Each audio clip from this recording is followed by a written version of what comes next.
Halo adik-adik, selamat datang di channel Ayo Sekolah Simak, Ayo Sekolah Fisika, Matematika, dan Kimia.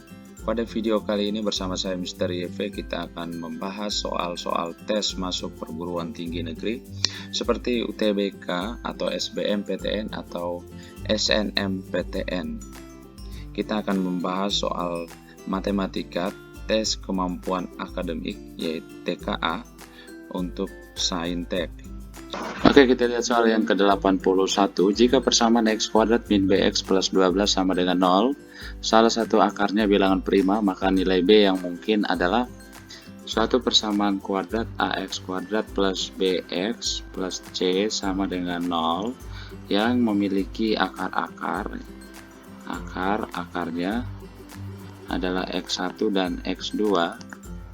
Maka jumlah akar-akar ini x1 plus x2 sama dengan min b per a, dan x1 kali x2 nya sama dengan c per a. Dari soal persamaan kuadratnya x kuadrat min bx plus 12 sama dengan 0, maka kita bisa tuliskan a nya sama dengan 1, b nya sama dengan minus b, c sama dengan 12. Dan misalkan persamaan kuadrat x kuadrat min bx plus 12 sama dengan 0 ini akar-akarnya adalah m dan n, maka m kali n nya sama dengan c per a, berarti 12 per 1 sama dengan 12, dan m plus n nya sama dengan min b per 1, jadi sama dengan m plus n nya sama dengan b. Jadi hasil kali akar-akar persamaan kuadrat dari soal itu sama dengan 12, dan hasil jumlahnya m plus n nya sama dengan b. Karena salah satu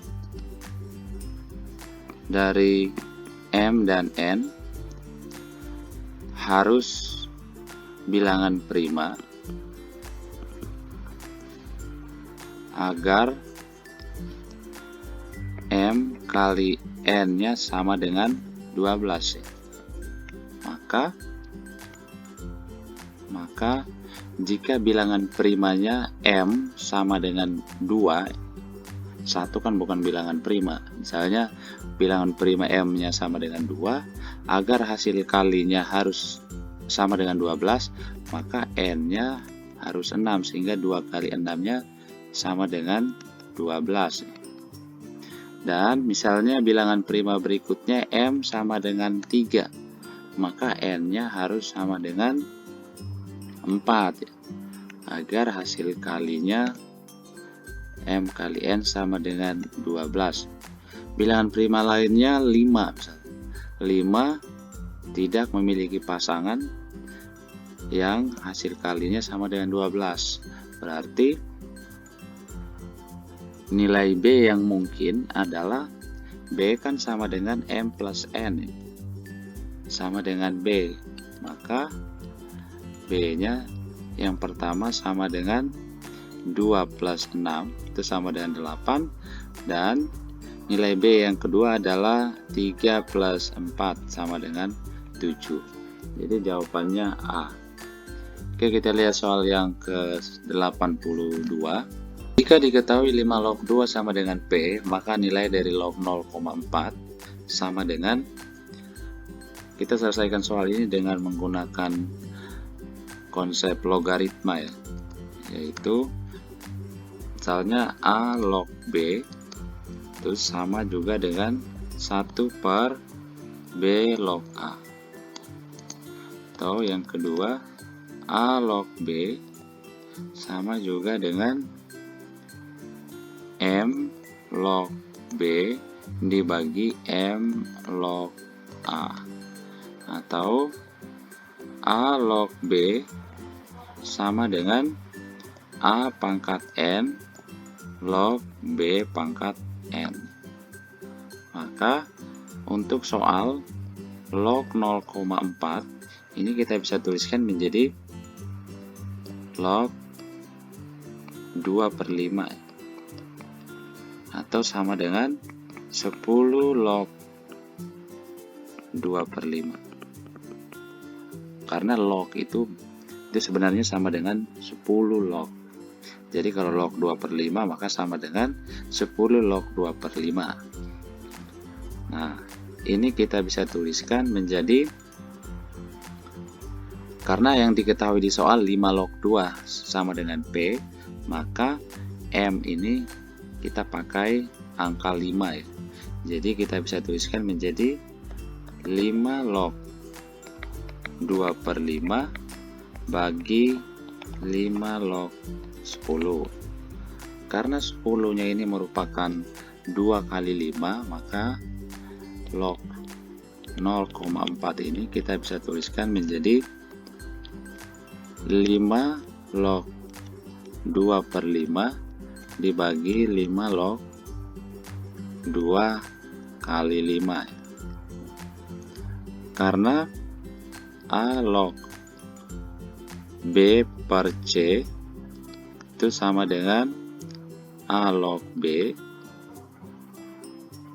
bagi A log B per C sama dengan A log B kurang A log C, dan A log B kali C itu kan sama dengan A log B plus A log C.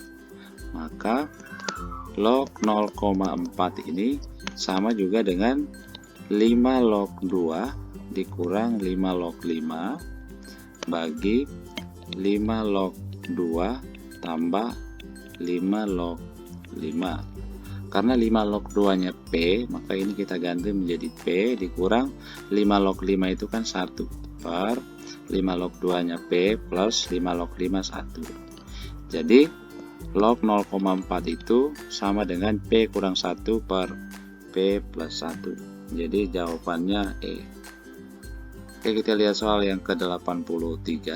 Semua nilai X yang memenuhi pertidaksamaan 4 pangkat X min 2 pangkat 2 plus X min 32 lebih besar 0 adalah pertidaksamaan kuadrat. Ini dapat kita jabarkan menjadi 4 pangkat X minus 2 pangkat 2 dikali 2 pangkat X minus 32 lebih besar 0.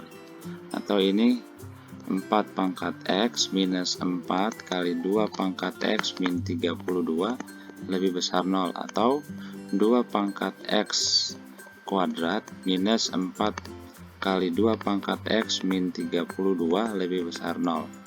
Misalkan 2 pangkat X ini sama dengan M, maka ketidaksamaan menjadi M kuadrat minus 4M minus 32 lebih besar 0. Kita faktorkan ini menjadi M plus 4 dikali M minus 8 lebih besar 0. Atau M sama dengan minus 4 atau M sama dengan 8. Untuk M sama dengan minus 4, maka 2 pangkat X sama dengan minus 4. Ini tidak mungkin karena untuk A yang positif, A lebih besar 0, maka A pangkat X nya pasti lebih besar 0. Jadi 2 pangkat X, karena 2-nya bernilai positif, maka 2 pangkat X tidak mungkin bernilai lebih kecil dari 0. Maka yang terdefinisi adalah M minus 8 lebih besar dari 0 ya. Maka M-nya lebih besar dari 8. Karena M-nya merupakan 2 pangkat X, maka 2 pangkat X lebih besar 8 atau 2 pangkat X lebih besar dari 2 pangkat 3. Maka X-nya lebih besar dari 3 ya. Jawabannya B. Oke, kita lihat soal yang ke-84. Diketahui fungsi fx sama dengan x plus 3 dan g fx sama dengan x kuadrat minus 4. Jika hx sama dengan f komposisi gx, maka nilai dari h aksen 2 sama dengan, pertama kita menentukan terlebih dahulu fungsi gx ya. Dari soal g fx ini kan sama dengan x kuadrat minus 4. Ini sama juga dengan G X plus 3 ya. Ini sama dengan X kuadrat minus 4. Kita misalkan X plus 3 itu sama dengan Y, maka X nya sama dengan Y minus 3. Sehingga kalau GX plus 3 saya ganti dengan GY, ini sama dengan X nya saya ganti dengan Y minus 3 kuadrat minus 4. Jadi GY nya sama dengan Y kuadrat minus 6X plus 9 minus 4. Itu sama dengan Y kuadrat minus 6X plus 5. Atau kalau Y nya kita ganti dengan X, maka ini GX sama dengan X kuadrat minus 6X plus 5. Jadi ini fungsi GX. Kemudian kita mencari fungsi HX nya. HX ini kan sama dengan F komposisi GX atau sama dengan F GX. Jadi kita substitusikan fungsi GX-nya ke dalam fungsi fx ya. Maka ini menjadi x kuadrat min 6x plus 5 plus 3 itu sama dengan x kuadrat min 6x plus 8. Ini merupakan fungsi ax. Maka turunan pertama fungsi ax-nya sama dengan 2x minus 6. Jadi turunan pertama fungsi ax dengan x-nya sama dengan 2, itu sama dengan 2 kali 2 minus 6, sama dengan minus 2. Jadi jawabannya E. Jadi kita lihat soal yang ke-85. Suatu fungsi fx memenuhi f minus x sama dengan min fx. Dan integral dari minus 4 sampai 0 fx dx sama dengan 6. Jika integral dari minus 3 sampai 4 fx dx sama dengan 2, maka integral dari 0 sampai 3 fx dx sama dengan, karena diketahui di soal f min x sama dengan min fx, maka fungsi fx ini sama dengan fungsi ganjil. Jadi fx merupakan fungsi ganjil. Maka integral dari interval minus a sampai a fx dx ini pasti sama dengan 0. Dan dari soal, interval yang terlibat itu adalah minus 4, minus 3, 0, 3, dan 4. Kita bisa gambarkan dengan garis bilangan. Ini 0, minus 3, minus 4, 3, dan 4. Dari soal diketahui integral dari interval minus 4 sampai 0, minus 4 sampai 0, ini kan sama dengan 6. Sama dengan 6. Maka karena fx merupakan fungsi ganjil, maka integral dari 0 sampai 4 itu pasti sama dengan minus 6. Agar interval dari minus 4 sampai 4 itu sama dengan 0, yaitu 6 plus minus 6 sama dengan 0 ya. Jadi minus a sampai a fx dx sama dengan 0. Maka interval dari minus 4 sampai 4 untuk fx dx itu sama dengan 0 ya, yaitu 6 tambah minus 6. Kemudian dari soal juga diketahui integral dari interval minus 3 sampai 4 adalah 2. Minus 3 sampai 4 adalah 2. Maka dari minus 4 sampai 3 pasti sama dengan minus 2. Karena ini merupakan fungsi ganjil. Maka dari garis bilangan kita dapatkan integral dari interval 0 sampai 4 fx dx ini sama dengan minus 6. Sama dengan minus 6. Dan kita bisa tuliskan ini integral dari minus 3 sampai 4 fx dx ini kan sama dengan integral dari minus 3 sampai 0 fx dx ditambah dengan integral dari 0 sampai 4 fx dx. Sedangkan integral dari minus 3 sampai 4 fx dx ini kan 2. Jadi 2 sama dengan integral dari minus 3 sampai 0 fx dx ditambah dengan integral dari 0 sampai 4 fx dx ini kan minus 6. Maka integral dari minus 3 sampai 0 fx dx ini sama dengan 2 plus 6, berarti sama dengan 8 ya. Maka integral dari 0 sampai 3 fx dx ini sama dengan minus 8. Jadi jawabannya B. Oke, kita lihat soal yang ke-86. Suatu kelas memiliki jumlah siswa perempuan 4 lebih banyak dibanding jumlah siswa laki-laki. Jika seorang siswa dipilih, peluang terpilih laki-laki adalah 3/8. Banyak siswa di kelas tersebut adalah, kita gunakan konsep peluang. Jika A adalah sebuah kejadian dalam ruang sampel S, peluang kejadian A yang beranggotakan NA didefinisikan sebagai PA sama dengan NA per NS. Dari soal, kita misalkan jumlah siswa laki-laki ini sama dengan M, maka jumlah siswa perempuan itu sama dengan M plus 4. Maka jumlah siswa secara keseluruhan ini merupakan NS itu sama dengan M tambah M plus 4, jadi 2M plus 4. Karena dipilih hanya satu siswa, maka peluang terpilihnya laki-laki, maka peluang terpilih laki-laki itu sama dengan M per 2M plus 4. Sedangkan dari soal, peluang terpilih laki-laki itu kan sama dengan 3/8.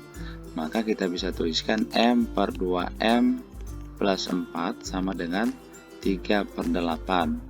Ini kita kali silang, kita dapatkan 8M sama dengan 6M plus 12. Maka 2M sama dengan 12, kita dapatkan M-nya sama dengan 6. Karena M-nya sama dengan 6, maka jumlah siswa yaitu sama dengan NS ini, yaitu NS itu sama dengan 2 kali 6 plus 4, maka sama dengan 16 siswa. Jadi jawabannya D. Oke, kita lihat soal yang ke-87. Bilangan ganjil 5 angka yang dapat dibentuk dari angka 2, 3, dan 4 dengan angka 2 dan 3 muncul tepat satu kali. Ada sebanyak bilangan ganjil 5 angka dari angka 2, 3, dan 4 dengan angka 2 dan 3 muncul tepat satu kali. Agar terbentuk bilangan ganjil, maka angka yang menempati satuan harus angka 3. Tetapi angka 2 dan 3 muncul tepat satu kali. Sedangkan bilangan ganjil itu merupakan bilangan 5 angka, maka kita bisa tuliskan bilangannya itu adalah 2, 4, 4, 4, 3. Jadi bilangannya adalah 2, 4, 4, 4, 3. Sedangkan permutasi N unsur,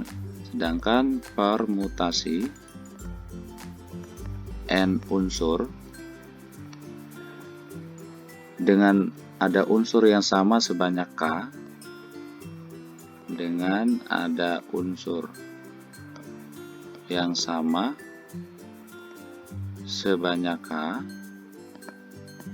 maka banyaknya susunan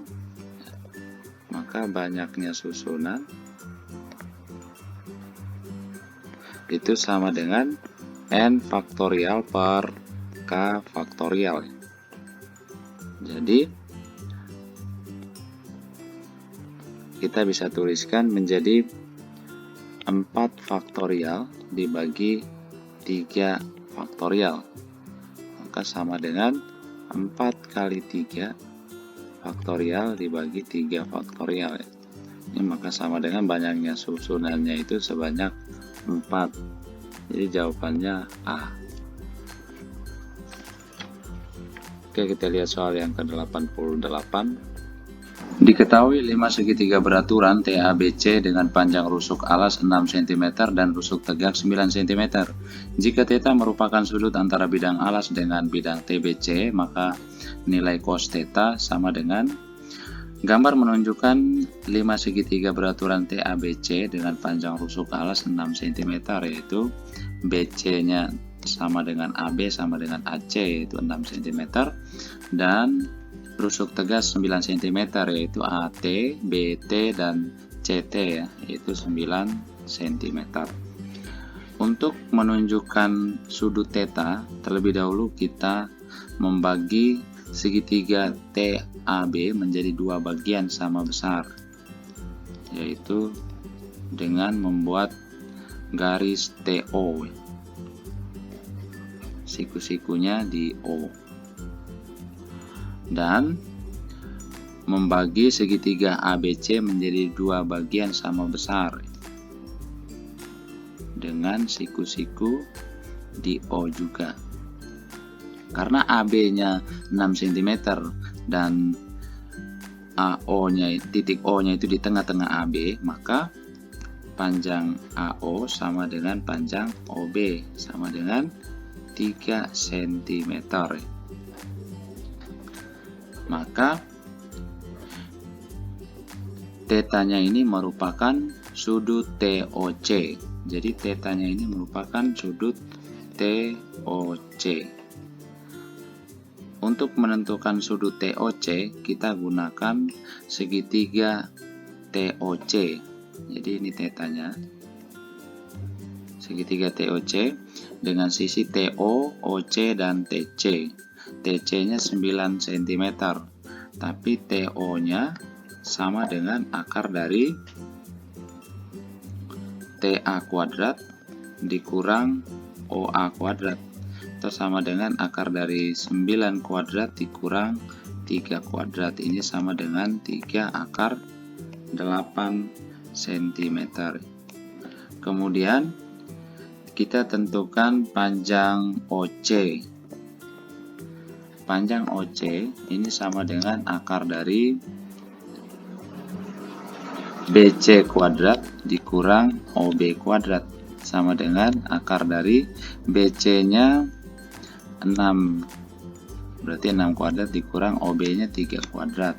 Maka OC-nya sama dengan 3 akar 3 cm. Kemudian untuk segitiga sembarang, misalnya dengan panjang sisi A, B, C, dan sudut yang diapit oleh sisi B dan C adalah θ, maka berlaku A kuadrat sama dengan B kuadrat plus C kuadrat minus 2 kali B kali C cos yang diapit antara sisi B dan sisi C. Maka untuk segitiga TOC berlaku TC kuadrat sama dengan TO kuadrat plus OC kuadrat minus 2 kali TO kali OC kali cos θ, dengan TC-nya itu 9, jadi 9 kuadrat sama dengan TO-nya itu 3 akar 8, ini kuadrat, ditambah OC-nya 3 akar 3 kuadrat minus 2 kali 3 akar 8 kali 3 akar 3 cos θ. Ini jadinya 81, 3 akar 8 kuadrat itu kan 72 ya. Ditambah dengan 3 akar 3 kuadrat 27 kurang 2 kali 3 kali 3 berarti 18. Jadi ini 18 akar 24 cos θ. maka cos θ-nya sama dengan 72 tambah 27 kurang 81 dibagi 18 akar 24. Ini jika kita bagi dengan, kita sederhanakan ini bagi dengan 9, maka ini kita coret menjadi 8 tambah 3 minus 9 dibagi dengan 2 akar 24, atau cos θ sama dengan 8 plus 3 kurang 9 itu kan 1 ya, 1 per 8 plus 3 kurang 9 kan 2 ya, 2 per 2 akar 24, atau sama dengan 1 per 20 akar 24. Jadi jawabannya D. Oke, kita lihat soal yang ke-89. Sekelompok data memiliki rata-rata 40 dan jangkauan 15. Jika setiap data dikalikan dengan P dikurangin 75 menghasilkan rata-rata dan jangkauan yang bernilai sama, maka nilai P adalah untuk data awal rata-rata sama dengan 40, jangkauannya sama dengan 15. Setelah dikalikan dengan P dikurangi 75, kita dapat data akhir. Maka data akhirnya menjadi 40P, rata-ratanya menjadi 40P kurang 75. Tetapi untuk jangkauan setelah dikalikan dengan P dikurangi dengan 40 dikurangi 75, 15-nya menjadi 15P. Karena dari soal untuk data akhir setelah dikalikan dengan P dikurangi 75, rata-rata dan jangkauannya sama, maka kita tuliskan 40P minus 75 sama dengan 15P. 40P kurang 15P sama dengan 75. 25P sama dengan 75. Maka P-nya kita dapatkan sebesar 3. Jadi jawabannya E. Oke, kita lihat soal yang ke-90. Nilai dari limit X mendekati tak hingga dari akar X kuadrat plus 2X plus akar 25X kuadrat minus 4X minus akar 36X kuadrat minus 6X sama dengan, kita selesaikan nilai limit ini dengan menggunakan dasar teori. Limit X mendekati tak hingga dari akar AX kuadrat plus BX plus C minus akar AX kuadrat plus QX plus R sama dengan B minus Q per 2 akar A. Kita dapat mengubah bentuk dari limit pada soal, tapi tanpa mengubah nilainya. Jadi limit X mendekati tak hingga dari akar X kuadrat plus 2X, kita kurangkan dengan X, tambah akar 25X kuadrat minus 4X, ini kita kurangkan dengan 5X, kemudian kita tambah dengan 6X minus akar 36X kuadrat min 6X. Karena apa? Karena minus X ini kan ditambah dengan minus 5X plus 6X kan jadi 0. Maka kita hanya mengubah bentuknya tetapi tanpa mengubah nilainya. Maka ini menjadi limit X mendekati tak hingga dari akar X kuadrat plus 2X minus akar X kuadrat, X-nya kan sama aja dengan akar X kuadrat, plus akar 25X kuadrat minus 4X minus akar 25X kuadrat plus akar 36X kuadrat minus akar 36X kuadrat min 6X. Atau ini menjadi limit X mendekati tak hingga dari akar X kuadrat plus 2X minus akar X kuadrat plus limit X mendekati tak hingga dari akar 25X kuadrat min 4X min akar 25X kuadrat plus limit X mendekati tak hingga dari akar 36x kuadrat min akar 36x kuadrat min 6x. Maka dengan menggunakan dasar teori kita bisa tuliskan untuk yang pertama itu sama dengan 2 minus 0 per 2 akar 1. Kemudian ditambah dengan limit x mendekati tangga dari akar 25x kuadrat minus 4x min akar 25x kuadrat, itu kan sama dengan minus 4 dikurang 0 dibagi dengan 2 akar 25. Kemudian ditambah 0 kurang minus 6 dibagi 2 akar 36. Ini sama dengan 1 kurang 2 per 5 ditambah dengan 3 per 6 atau 1 per 2. Ini sama saja dengan 1 kurang 2 per 5 ditambah 1 per 2. Itu sama dengan, kita samakan penyebut dengan 10, maka ini 10 dikurang 4 ditambah 5 bagi 10, maka ini sama dengan 11/10. Jadi jawabannya B.